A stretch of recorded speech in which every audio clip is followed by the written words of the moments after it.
Alright. Gandang gabi po sa inyong lahat. Papatugtog po muna.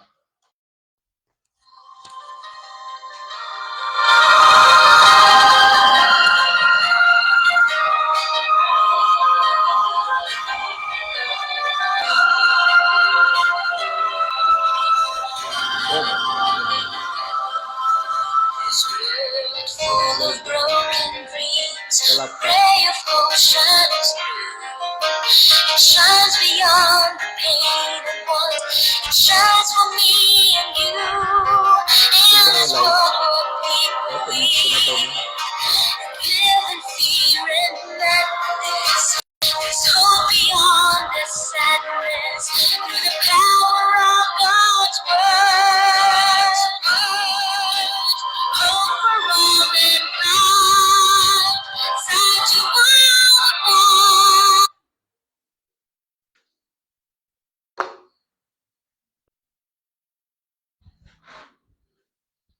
Walang signal yung wifi. Joy to those despairing.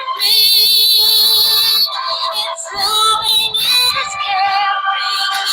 It sets our spirits free. God's word is hope eternally.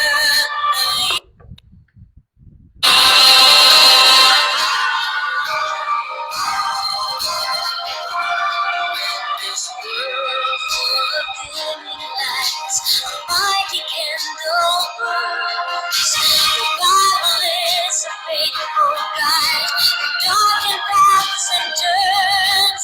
In this world where people's hurting lives swarm around us now, there's hope for all this silent Christ through the power of God's word.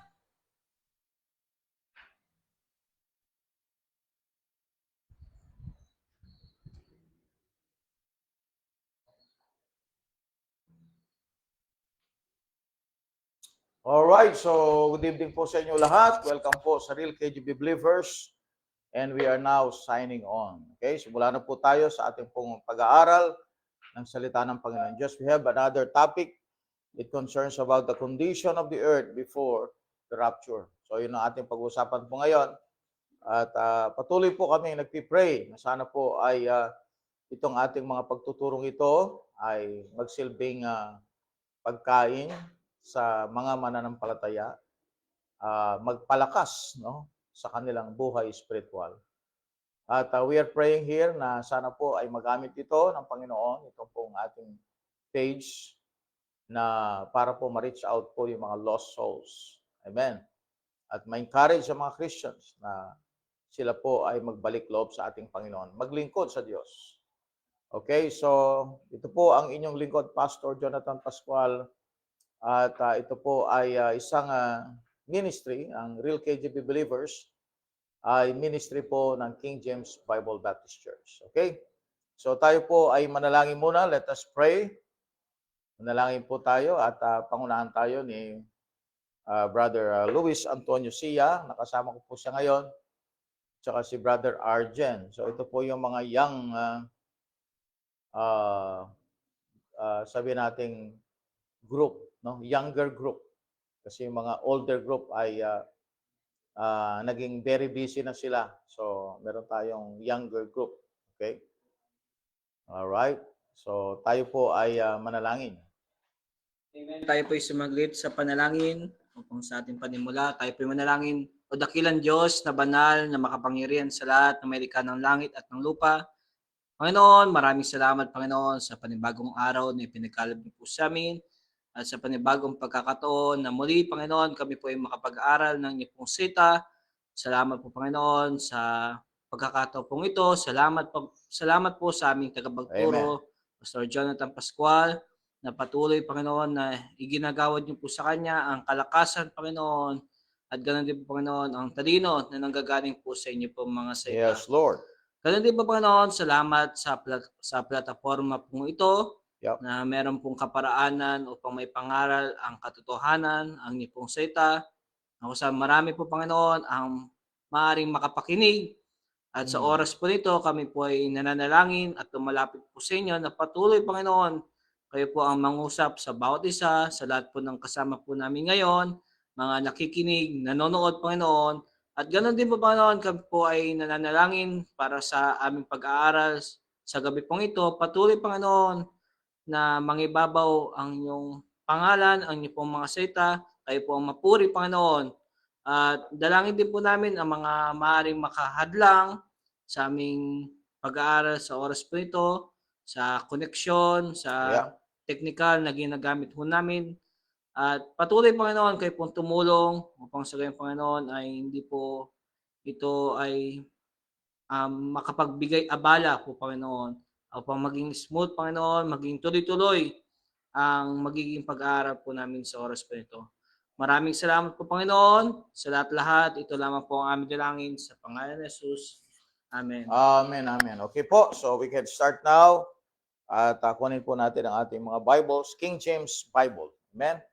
Wala po tayong ibang pinagtitiwalaang Biblia na magbibigay sa atin po ng perfect guidance and direction, perfect doctrine, no? Kung hindi po ang King James Bible.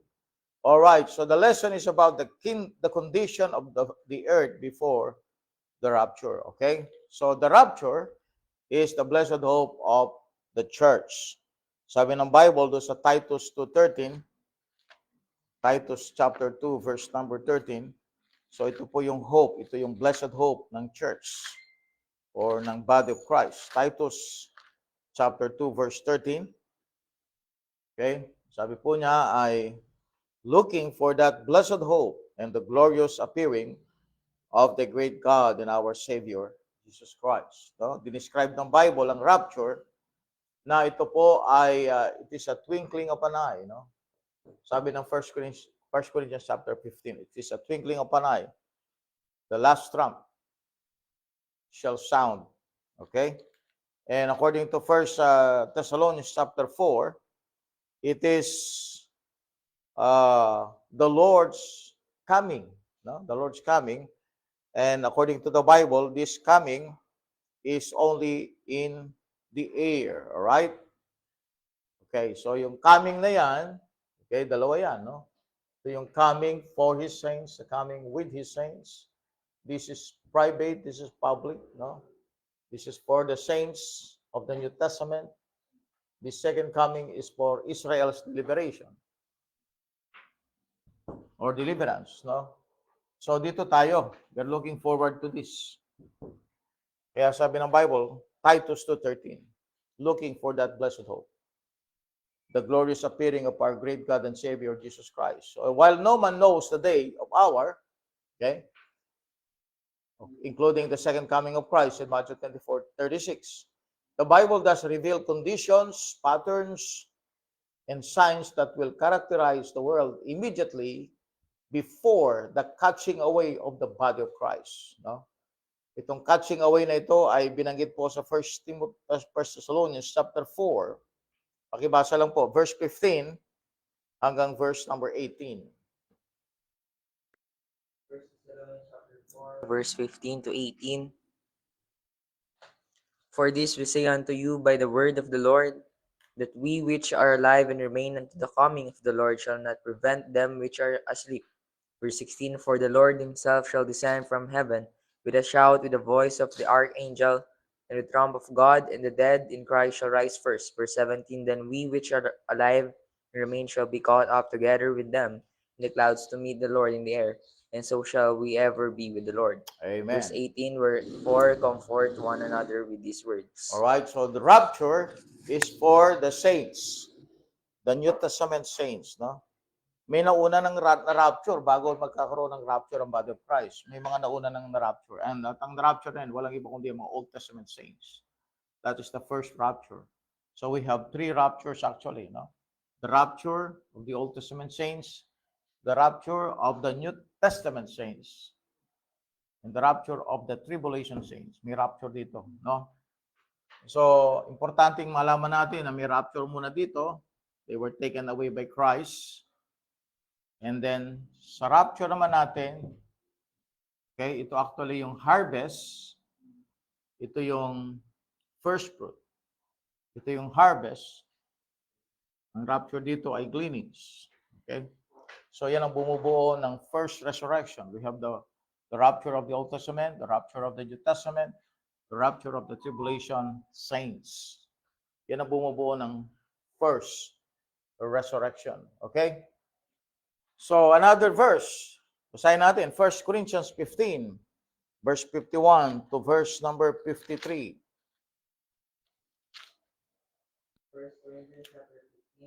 51 to 53. Behold, I show you a mystery. We shall not all sleep, but we shall all be changed. In a moment, in the twinkling of an eye, at the last trump, for the trumpet shall sound, and the dead shall be raised incorruptible, and we shall be changed. Yeah. Verse 53, for this corruptible must put on incorruption, and this mortal must put on immortality. All right, so the rapture is a change, no? A change from mortality into immortality, from corruptible to incorruptible. It's a change, no? It's a resurrection. Now, these are not signs. Itong pag-uusapan natin ito, condition of the earth before the rapture. These are not signs for the church to look for, no? Because we are not for signs. According to 1 Corinthians 1:22, ang sign ay for Israel. So these are not signs for the church to look for, but signs that reveal the spiritual climate, no? The spiritual climate of the world as the rapture approaches. We are not commanded to look for signs. We are commanded to be ready. Okay? To be ready. Yet the Bible tells us what the earth will look like in those final moments, no? Yung final moments bago dumating po yung rapture. Okay, so the first condition we see is that the earth will be marked by a great falling away, no? Pinag-aralan po natin yung death of biblical Christianity started in 1881, no? At ito po ay dahilan sa paglabas, no, ng Revised Version at ng Greek text ng Westcott and Hort, no, kung saan po they revived the Alexandrian manuscript. Yun po yung Aleph and B. That's Vaticanus and Sinaiticus. Okay, so the earth will be marked with great falling away. 2 Thessalonians 2:3. Arjan, 2 Thessalonians 2 verse 3.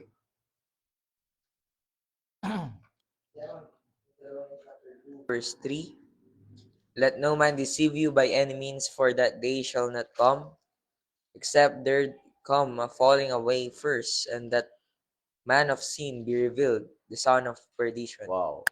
So yung son of perdition, that's the Antichrist. It will be revealed in the tribulation period. So itong portion na ito ay tribulation period, no? Tribulation period ito. So yung son of perdition, yung Antichrist will be revealed in that tribulation period. Pero bago dumating yung pag-appear ng Antichrist, magkakaroon muna ng great falling away, no? Great falling away. It will be widespread departure from biblical truth. The falling away describes a departure from the sound doctrine within professing Christianity, no? Kaya makita po natin yung last stage ng church history. So we start from Ephesus until Laodicea, no? Laodicea. Alright, i-compare mo yung Laodicea doon sa Philadelphia, napakalaki po, no, ng pagkakaiba. So from here down to Laodicea, mga kapatid, you will see a downward, no, spirituality, no? Nagkaroon ng revival dito sa time ng Philadelphia, okay? So medyo from here umangat, no? Pero nung dumating yung 1881, bumagsak na naman.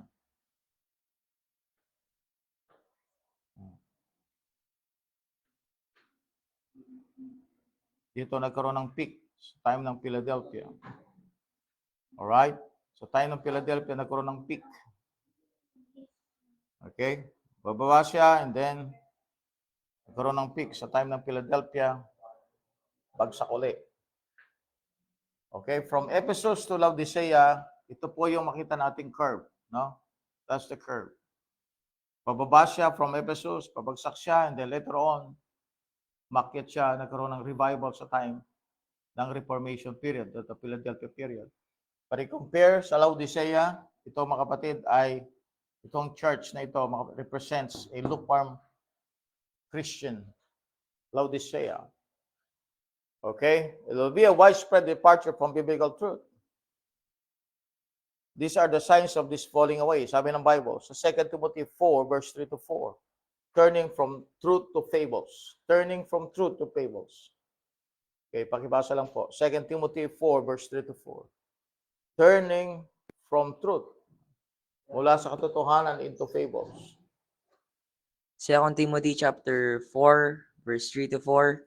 For the time will come when they will not endure sound doctrine, but after their own lust shall they heap to themselves teachers having itching ears. Wow. Verse 4, and they shall turn away their ears from the truth, and shall be turned into fables. Yeah.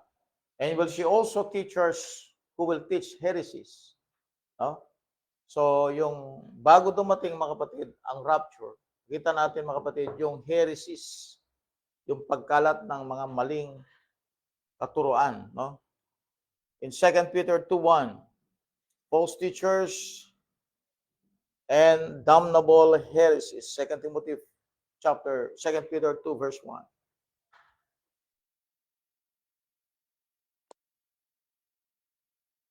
2 Peter chapter 2 verse 1, but there were false prophets also among the people, even as there shall be false teachers among you, who privately shall bring in damnable heresies, even denying the Lord that bought them, and bring upon themselves swift destruction. Wow. That's it. There's also man-centered, pleasure-centered religion. No? Man-centered, pleasure-centered religion. Kaya makita ninyo, ang mga preaching ngayon, it's all about prosperity. No? They're going to teach prosperity gospel. No? Because it's man-centered, more about money, pleasure-centered religion.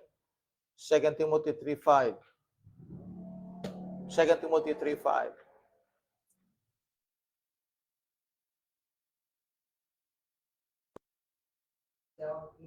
Chapter 3 verse 5, having a form of godliness, but denying the power thereof, from such turn away. Amen.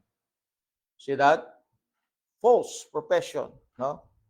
Ecumenical unity without doctrine. Kakaroon ng ecumenical unity without doctrine, no? Magsasama-sama na yan. Kaya makita ninyo, halos lahat ng music, ginagamit na ng lahat ng relihiyon. Halos pare-pareho, no? Yung music na ginagamit. Yung mga hill songs, doon nagjo-join ang lahat, no? Whether Catholic, Pentecostal, mga Baptist, Methodist, nagjo-join sila at ang nagagamit ay yung mga hill songs, no? There'll be ecumenical unity without doctrine. Tatanggalin na rin yung doctrine. At ang itutulak na nila ay yung unity. Revelation chapter 3. Revelation 3 verse 14 to 20. All right, let's hear these verses. At ang sabi ng Panginoon dito, mga kapatid, ito yung description ng Laodicean church age. Revelation chapter 3 verse 14 to 20. And unto the angel of the church of the Laodiceans write these things, said the Amen, the faithful and true witness, the beginning of the creation of God. Verse 15, I know thy works, that thou art neither cold nor hot. I would thou wert cold or hot. So then, because thou art lukewarm, and neither cold nor hot, I will spew thee out of my mouth. Verse 17, because thou sayest, I am rich, and increase with goods, and have need of Rich. nothing, and Mayaman. knowest not that thou art wretched and miserable, and poor, and blind, and naked.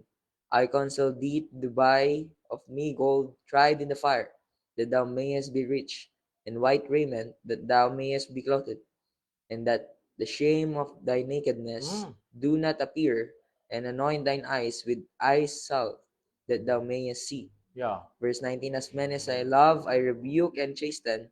Be zealous, therefore, and repent. Behold, I stand at the door and knock.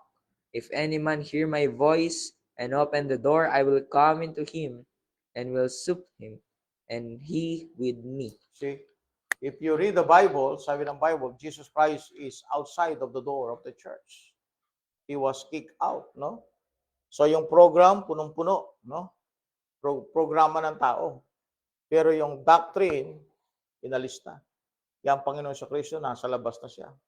Knocking at the door. And if you hear His voice, that's, ibig sabihin, yung voice, hindi nila naririnig within the church. The voice is outside. If you hear His voice. Okay, sabi ng Bible sa Revelation 3 verse 14 to 20, that's ecumenical unity without doctrine. So, believers, okay, sa ating panahon, must cling to sound doctrine, not popularity, trends, or emotional religion, no? So, yun po ang dapat nating pakatandaan, no? Sapagkat sa ating panahon, maraming false profession. False profession. Believers must cling to sound doctrine. Kaya sabi ng Bible, sound doctrine. What you need to have is sound doctrine. Let's see the Bible. First Timothy.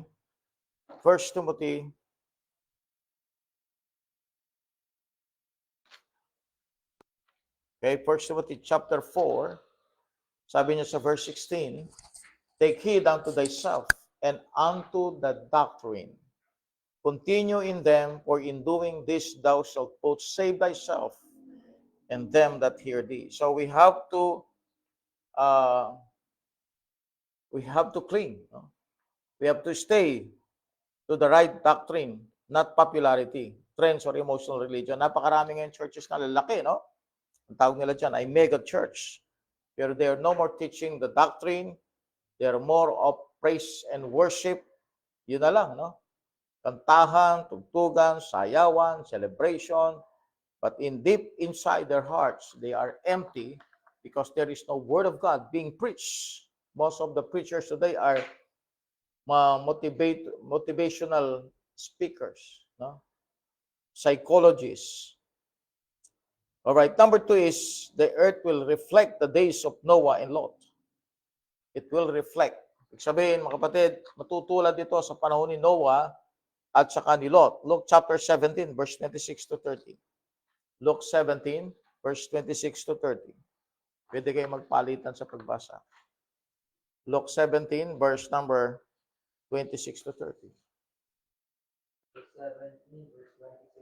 30, and as it was in the days of Noah, so shall it be also in the days of the Son of Man. They did eat, they drank, they married wives, they were given in marriage until the day that Noah entered into the ark, and the flood came and destroyed them all. Verse 20, likewise also as it was in the days of Lot, they did eat, they drank, they bought, they sold, they planted, they builded.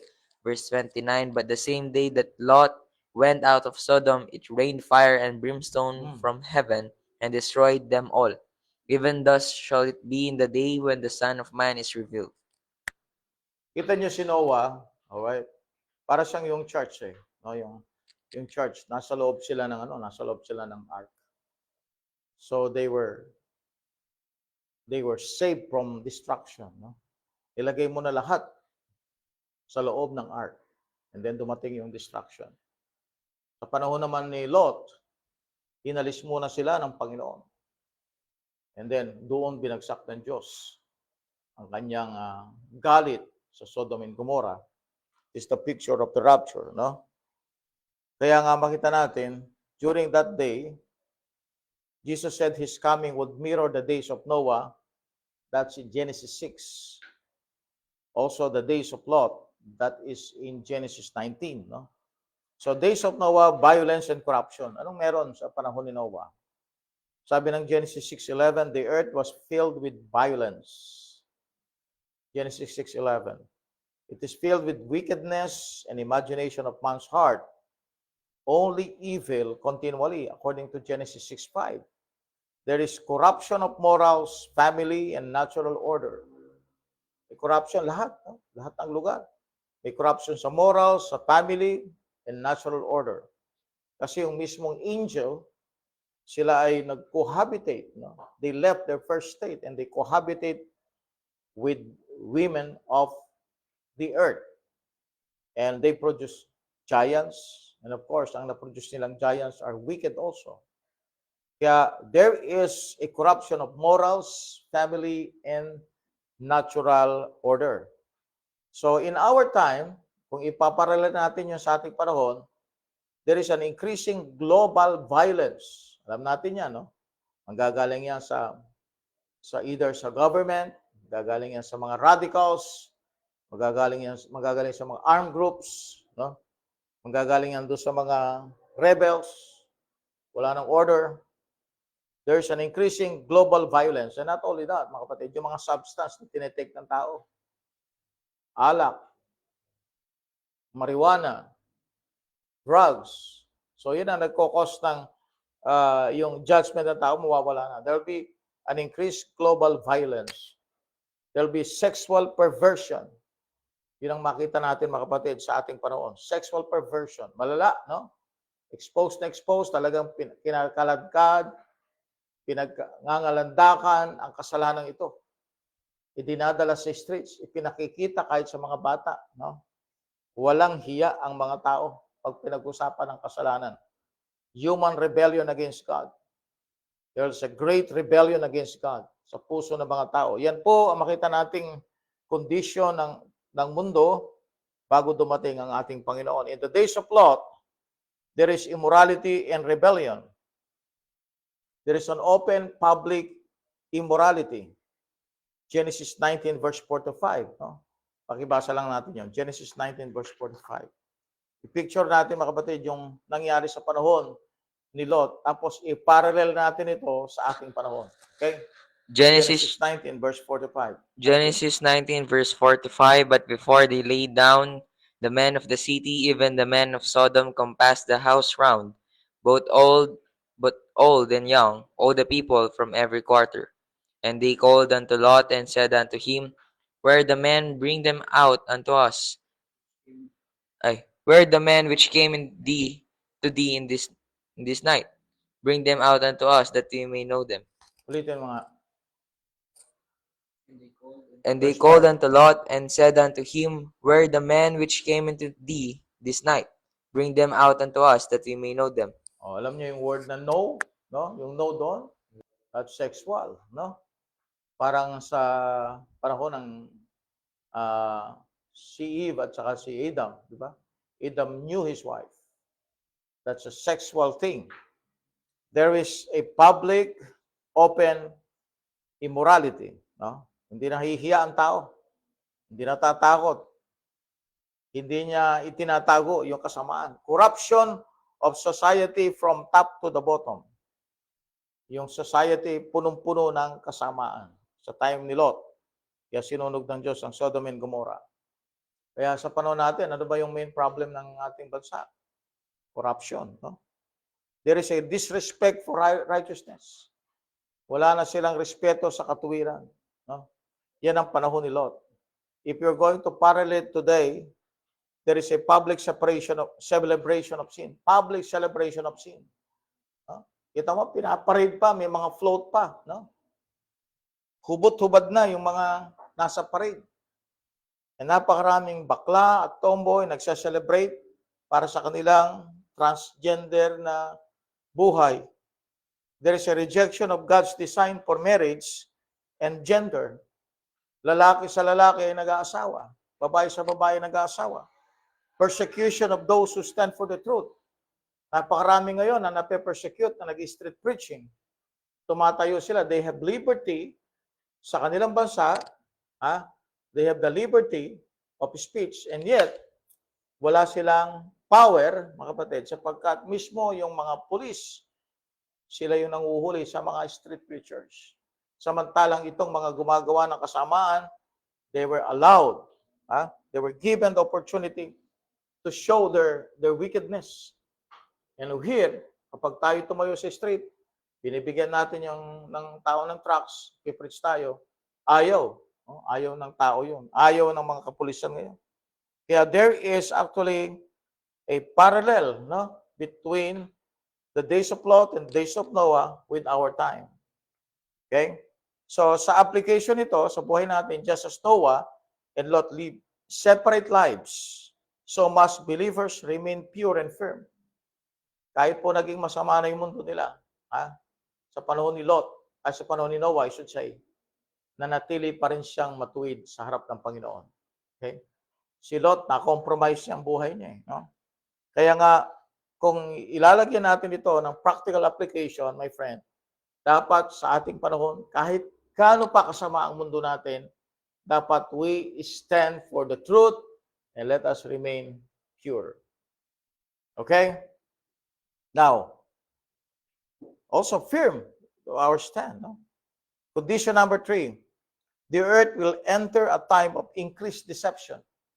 Tataas po yung kasinungalingan, tataas po yung pandaraya, tataas yung pretension, tataas yung hypocrisy, no? Because there will be a time of increased deception. At ito'y binanggit, mga kapatid, sa Bible, doon po sa 1 Timothy chapter 4 verse 1. 1 Timothy chapter 4 verse number 1.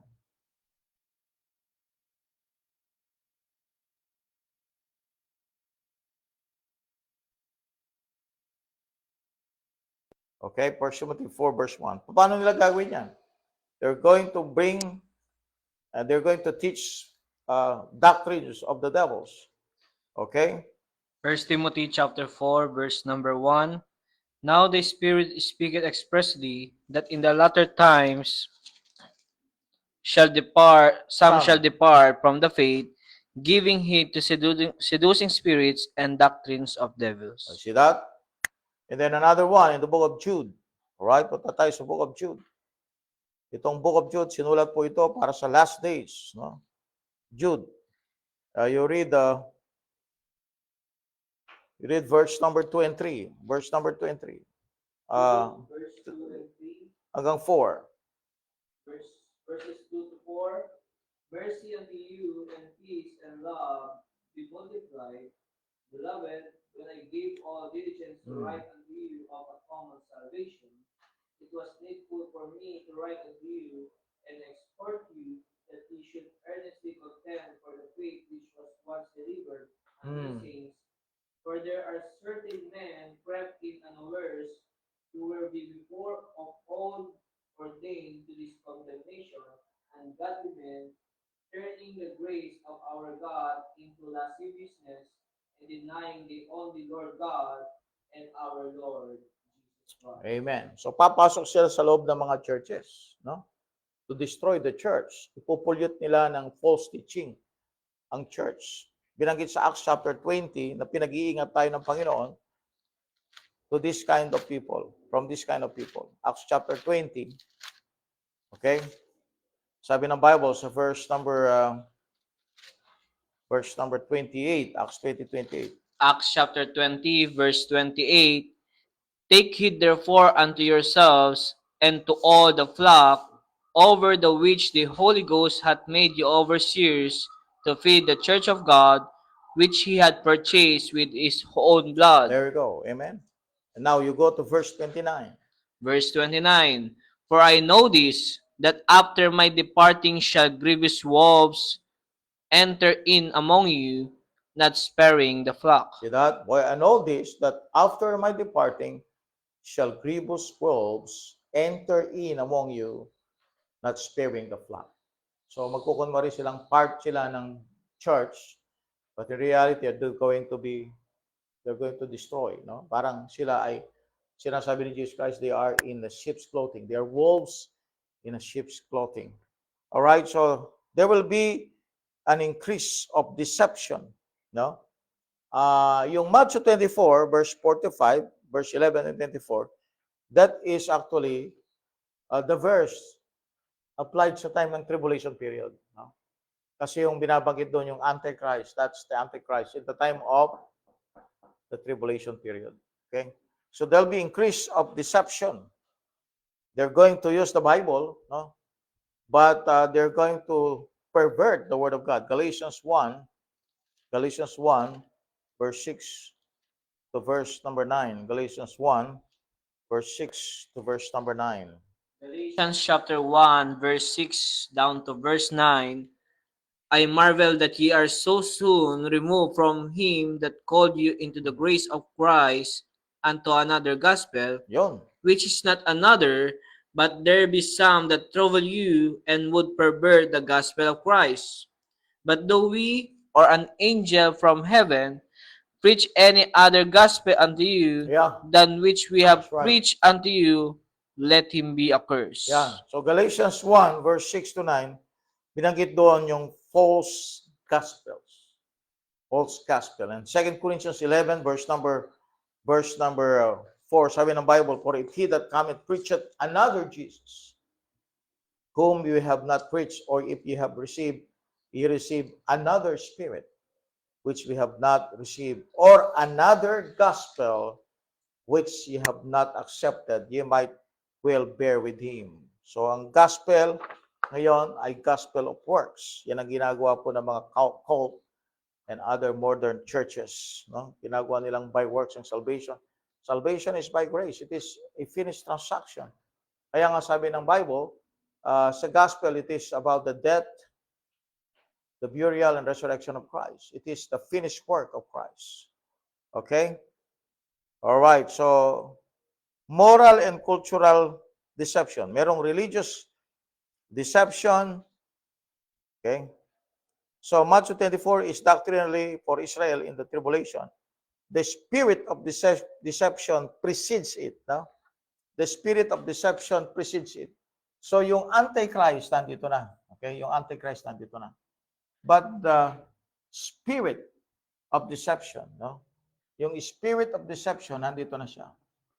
Spirit of deception. Nandito na sa panahon natin. Kaya nga may mga sinasabi ng Bible, tinatawag nilang Antichrist. They have the spirit of the Antichrist. Spirit of the Antichrist. Marami sila, hindi lang isa. That's the spirit of deception. And eventually, itong spirit of deception na ito, magiging full blast yan sa panahon ng tribulation period. This spirit of deception. Okay? Now, you go to 2 Thessalonians chapter number 2. No? Binanggit po dito yung mystery of iniquity that already works. 2 Thessalonians chapter 2. Okay? Binanggit po sa verse. Okay? Verse number 7. 2 Thessalonians chapter 2, verse 7. For the mystery of iniquity that already worked, only he who now letteth will let until he be taken out of the way. Amen. So there is moral and cultural deception, calling evil good and good evil, according to Isaiah 5:20. No? Sa ating panahon, yung evil, ginagawang good. Kasi ninyo, no? Pilipinas pa lang, walang nakukulong. No? Lalo na kapag mayayaman, walang nakukulong na mga magnanakaw sa loob ng Congress. Wala. No? Wala nakukulong. No? Mula pa nung pumutok yung flood control na yan, wala pang nakukulong.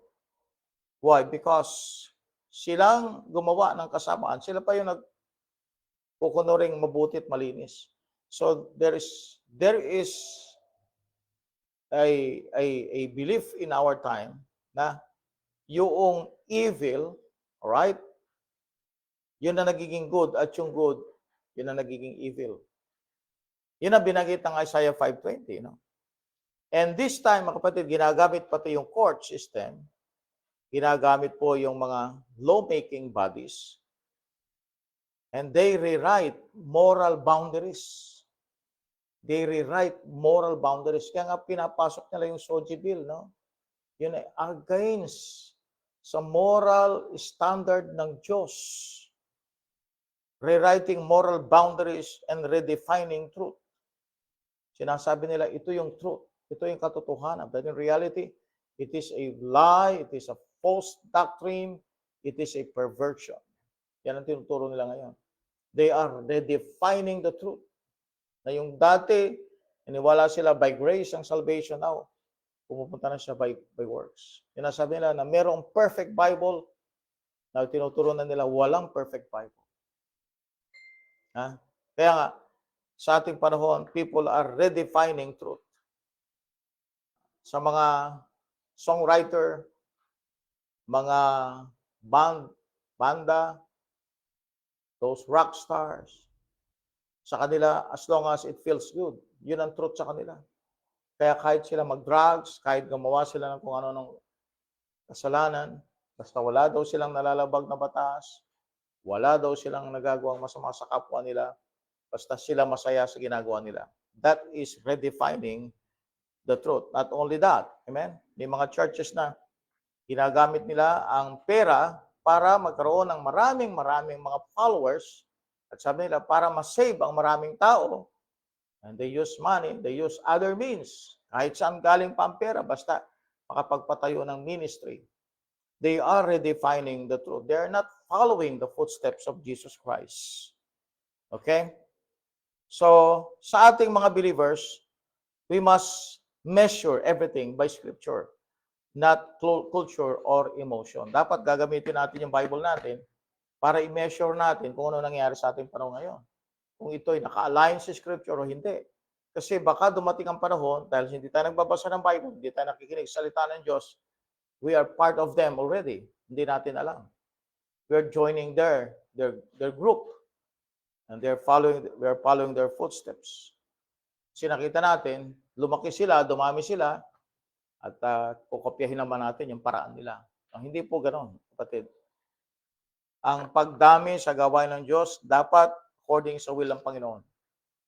Hindi doon sa program at pamamaraan ng tao. The earth will see increase, I should say. The earth will see increase lawlessness and social breakdown. Yun ang makita natin, no? Makita natin na mayroong increase of lawlessness. Ayaw nang sumunod ang tao sa batas. Lumalaban na sila sa authority. Sabi ng Bible, we have to pray for those people who are in authority. Pero ngayon, mga kapatid, nilalabanan nila yung nasa authority. The earth will see increased lawlessness and social breakdown. Let's see the Bible in 2 Timothy 3, verse 1 to 5. Okay? Pakibasa lang. 2 Timothy 3, verse 1 to 5. Okay? 2 Timothy. 1 to 5. These know also that in the last days perilous times shall come. Amen. For men shall be lovers of their own selves, covetous, boasters, proud, blasphemers, disobedient to parents, unthankful, unholy, without natural affection, trustbreakers, false accusers, incontinent, fierce, despisers of those that are good, traitors, heady, high-minded, lovers of pleasures more than lovers of God, having a form of godliness but denying the power thereof. From such turn away. Alam niyo kung bakit perilous times ang sinasabi diyan, mapanganib na panahon? Because people are lovers of their own selves. Unahin nilang kanilang sarili. Wala silang pag-ibig sa Diyos. Wala rin silang natural affection. Kaya increase ang incest, increase ang homosexuality. Why? Because there is no more natural affection. No? Natural affection. This described a society losing its moral framework. Makakatakot yan. Amen? Pagkat lawlessness. Yan ang karakteristik sa ating panahon. May mga kabataan sa daan gabi, sila yung gumagawa ng mga problema sa lipunan. Kaya may sinatawag silang juvenile delinquency. May mga bata na wala pa doon sa legal age, nandun pa lang sila sa 12, 13, 14, part na sila sa syndicate, part na sila doon sa mga gang, part na sila doon sa mga gumagawa ng hindi tama, part na sila na ginagamit sila ng mga syndicate. They're part of it. Kaya paglaki na, sa mga radical Muslim, bata pa lang, pinahawakan na ng baril. Lawlessness. Amen? This describes a society losing its moral framework, a lawlessness increasing. Sabi ng Bible sa Matthew 24, verse 12, of course, we have the spirit, no? Andito na yung spirit ng Antichrist. Andito na, no? Nararamdaman na natin yan. At makita natin, mga kapatid, na sa ating panahon, kung meron mang lawlessness na mangyayari sa tribulation period, no, na binabanggit ng Bible, iniquity shall abound. Nag-i-start na yon sa atin. No? Nagsisimula na yung lawlessness. The world will move toward total rejection of God's authority. Sapagkat dito, ang Antichrist, mag-appear siya as God. So, ibig sabihin, that is a total rejection of God's authority. Kakalabanin na niya ang Panginoon Diyos. And people will believe Him. In the time of the tribulation period, people will believe the Antichrist. Worship Him even. Follow Him. So there will be a total rejection of God's authority. Yan po yung papupuntahan. Yan ang picture, no, ng church. Ang picture ng church, papunta siya doon sa lawlessness. Wala na siyang tatanggaping authority. Kaya makita niyo yung King James Bible, ayaw nilang paniwalaan. So pupunta sila sa scholarship, pupunta sila sa mga textual criticism, hanggang sa i-correct na lahat nila yung nasa Bible. So wala nang believer, puro critic na, no? Puro infidel na. There'll be lawlessness increasing, a breakdown of family structure. So, isa pang bagay na makita natin dyan, mga kapatid, Satan has always targeted the home since the beginning of time, no? So sa Garden of Gethsemane, sinira niya yung relationship ng mag-asawa. Sinira niya sapagkat pinutol niya ugnayan ng tao sa Diyos. So ano nangyari? Nabuhay ang tao sa sarili niya. There'll be a breakdown of family structure. Satan has always targeted the home. The last days accelerate this attack. Habang tumatagal ang panahon, tumataas, mga kapatid, yung atake ni Satan laban sa pamilya. Isang bagay na maliwanag sa ating panahon na hindi nabuo ang pamilya ay sapagkat po dahil sa cellphone. Amen? Ang cellphone po, pinaghiwalay ang tao. Kasi bakit? Sapagkat kahit sa loob ng bahay, hindi na nag-uusap ang tao. Iba na yung kausap. Kahit sa harap ng pagkainan, iba na yung kausap ng tao. No? Wala na pong bonding ang mga family because of the technology. No? Talagang parang mas malala pa sapagkat yung mga bata, tinawag silang digital citizen. Okay? Hindi sila mabubuhay nang walang cellphone. At yun ang magiging orientation, yun ang magiging laman ng utak ng mga kabataan. They're going to be controlled by the AI, the artificial intelligence. There'll be a breakdown of family structure. Satan has always targeted the home. The last days accelerate this attack. Ano pa yung dapat nating maging parang ano ba yung dapat nating gawin with this kind of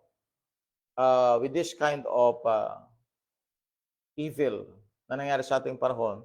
Let us strengthen the home. Okay, yun ang ating application dapat dyan. Strengthen the home. Guard your heart. Yung sinasabi ng Bible, Proverbs chapter 4, verse 23.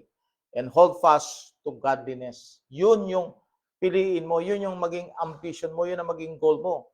Godliness. Hold fast to godliness. Okay? The fifth condition of the earth is the earth will move toward global unity and Antichrist spirit. And Antichrist spirit. Magiging ang tao, magiging ang tao po ay magiging follower ni Satan. Magiging ang tao po ay parang Antichrist. No? The earth will move toward global unity and Antichrist spirit. 1 John 4:3. Pakibasa lang. 1 John 4:3. 1 John 4:3. 1 John chapter 4, verse 3, and every spirit that confesseth not that Jesus Christ is come in the flesh is not of God, and this is that spirit of Antichrist, whereof ye have heard that it should come, and even now already is it in the world. See that? Sabi ng Bible, is now already in the world. Okay lang. Sound natin, okay lang. Okay? So, even before the tribulation, ito na yung tribulation period, right?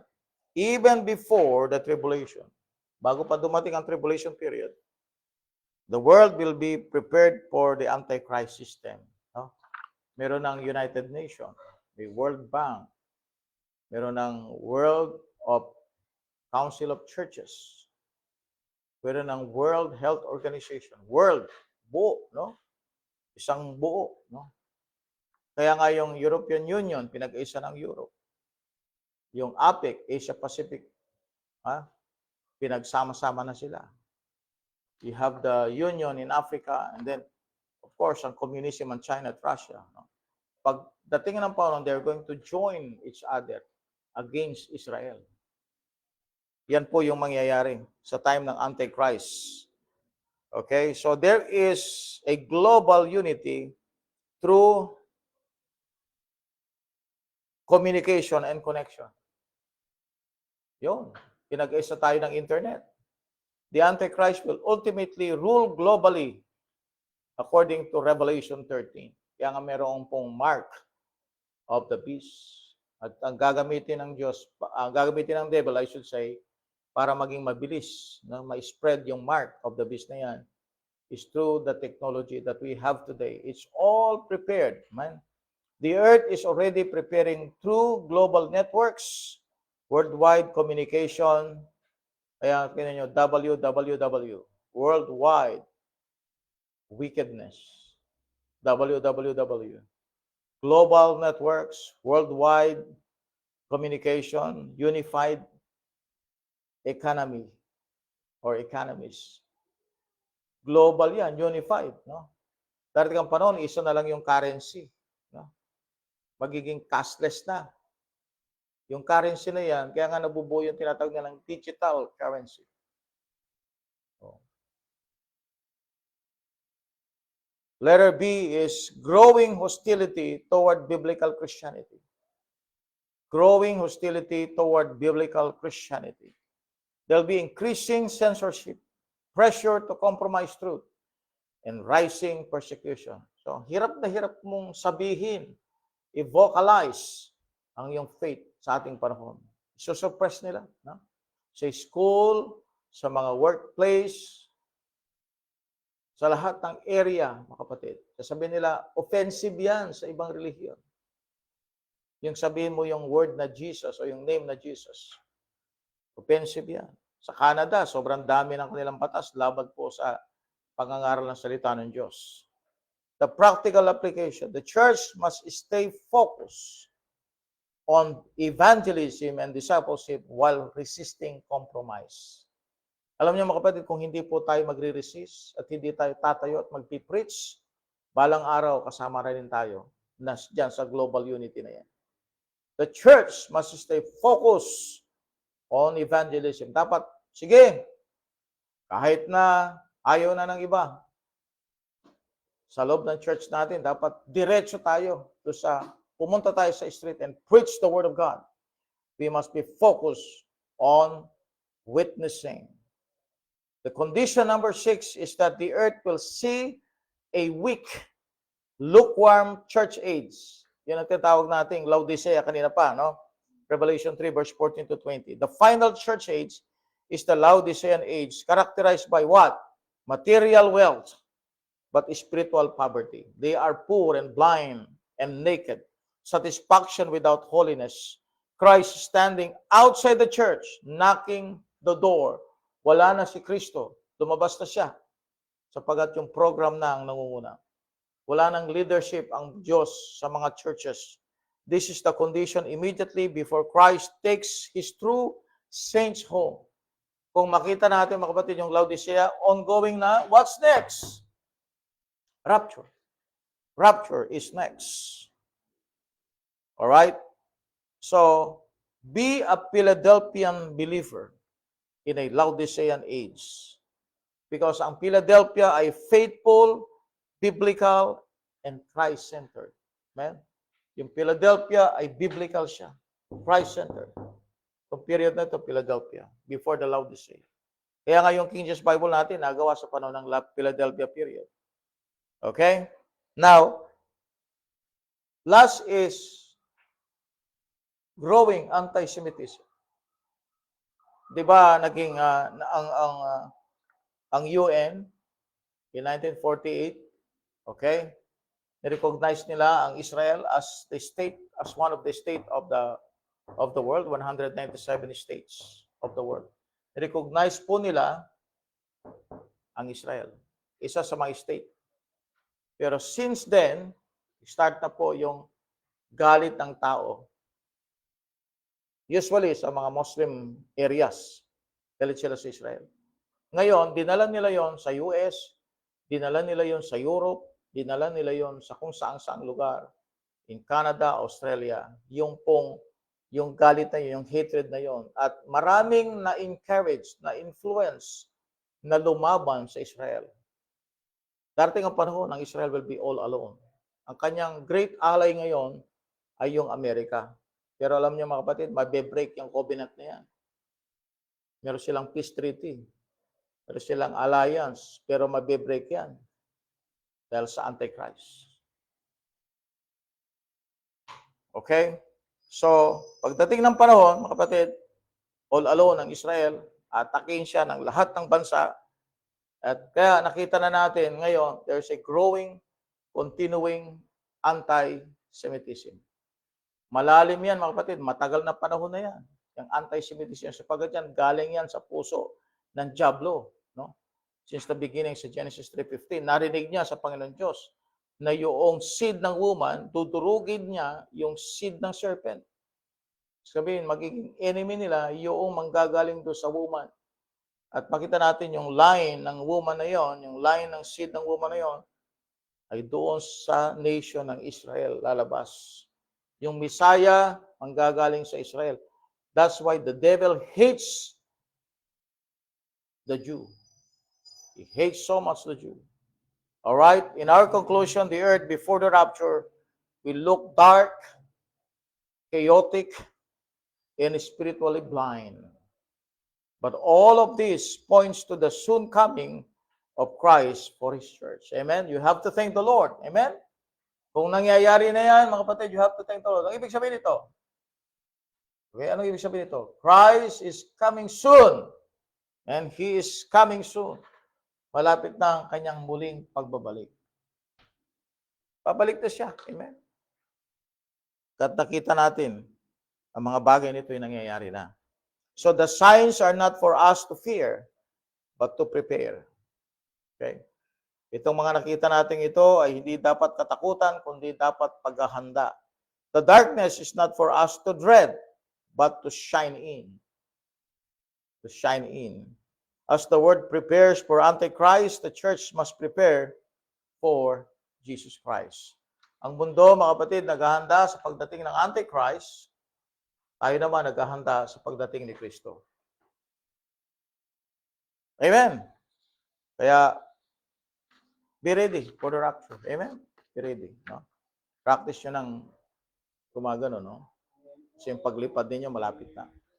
Alright, so that's our Bible study this evening. At marami pa pong karugtong yan, no? Pag-uusapan pa natin ng ilang mga theological belief na hindi po umaayon, no? Dito sa turo ng pre-tribulation rapture. Okay, so tayo po ay manalangin. Brother L.A. again, with us in prayer.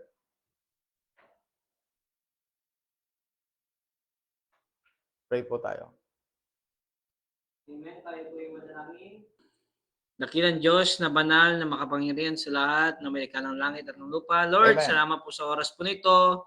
Salamat po, Panginoon, sa aming pag-aaral ngayong gabi na muling ipinapaalala po, Panginoon, na kayo po ay babalik po, Panginoon, at ito po ay aming iniintay, Panginoon, bilang mga Yes, mananampalataya. Ito po ang aming blessed hope, Panginoon, at patuloy na nananalangin na habang kami po ay nandito pa, ay kami po ay maging tapat sa inyo hanggang po sa inyong pagbabalik.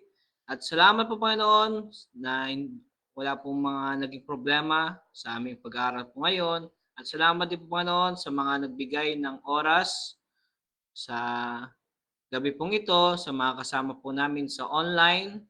Hindi man namin po sila nakikita personal, hindi man din namin nararamdaman ang kanilang presensya na kasama po namin ngayon. Ngunit, Panginoon, through social media, kikita po namin sila Salamat po, Panginoon, sa plataforma po ito na nagagamit po namin sa inyong kaluwalhatian. At patuloy, Panginoon, kami po ay nananalangin sa mga susunod na pag-aaral. Yeah. Patuloy, Panginoon, gamitin niyo po itong ang platform po na ito ay maging daluyan ng pagpapala sa marami upang mas marami pang matuto, Panginoon, sa inyo pong salita at maraming mga tao ang mas maunawaan pa ang katotohanan na nanggagaling po Amen, amen. sa inyo pong banal na kasulatan. Patuloy, Panginoon, ingatan niyo po ang bawat isa. Maraming salamat po, Panginoon, sa lahat-lahat ng ginagawa niyo po sa aming mga buhay. Yes, Lord. Ito lamang po ang dalangin sa pangalan ni Jesus. Amen, amen. Thank you so much po. Maraming salamat po for joining us tonight. Okay, shout out natin yung ating mga followers. Amen. Amen. Shoutout po tayo, no? This time, meron tayong 16 viewers. Kanina, nasa 20 tayo, no? Wow, amen. By God's grace. Shoutout po to Sister Gemma Ermitanyo Kusipag, Amen. Brother Grande Pacanya Panilag, Pastor Alejandro Fong Darantinao, Brother Ranel Clark Tabios, Sister Marina Santiago Valdez, also shoutout din po kay Pastor Hilario Valdez Jr. and kay Emmanuel Fundamental Baptist Church, kay Pastor John Marie Prasio, shoutout po. Brother Jocelyn Nasam, Pastor Brandon Heronilla, Yeah. Sister Annalisa Estanislao Bukad, and kay Brother Magdan Mandal, Brother Christian Paulo Arella, Sister Hannah Francine Espora, Sister Michelle Bulicer Burgos, Brother Isagani Peralta Reyes, Sister Karina Tolentino Gregorio, Sister Ning Gregorio Tolentino, and kay Brother JD Velasco, Sister Mercy Torio Monterde, and kay Medina Argel de Assis, Yeah. kay Brother Leo Baron, kay Stephen Ku, kay Sister Zenny, and shoutout din po kay Brother Ramon Candelaria, Brother Edsel Asiado, Brother Alden Carbos Yang. And ayun, shoutout po sa inyong lahat. Amen. Sa mga Praise kasama God. po natin. Magandang gabi po sa inyong lahat, mga kapatid. Salamat po for joining us tonight. Amen. Thank you po. Amen. Encouragement po kayo at i-share lang po natin ang videos at sa mga comments po na positive, thank you so much, no? At sa mga kikita lang sa ating page, no? So, most of the time, gabi po ang ating pagtuturo at sana po ay ma-enjoy po ninyo. Marami po tayong videos and you can review those videos.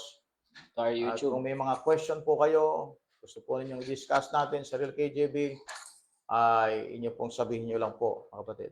Okay? Ilang po at tayo po ay dadako sa ating last words. Amen, amen. Please like, share, and follow our Facebook page and also subscribe our YouTube channel for us to be updated sa ating mga latest videos. Amen. Okay, once again, good morning, good afternoon, and good evening. Real KJB believers now. Signing off. God bless po. Amen. Amen.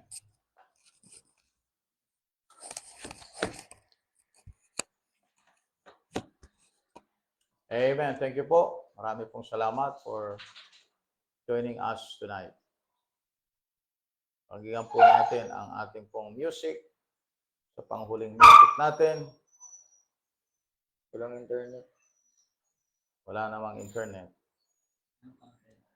Wala. God's word. Okay, so ilang po mga kapatid. God bless you po and see you sa next video natin. Akin na. And live. Hindi siya. Nawala yung ano niya sa kwan. Wala siya sa Pascual. Kaya ganon. Nandun siya. Wala siya sa Pascual. Ayun o.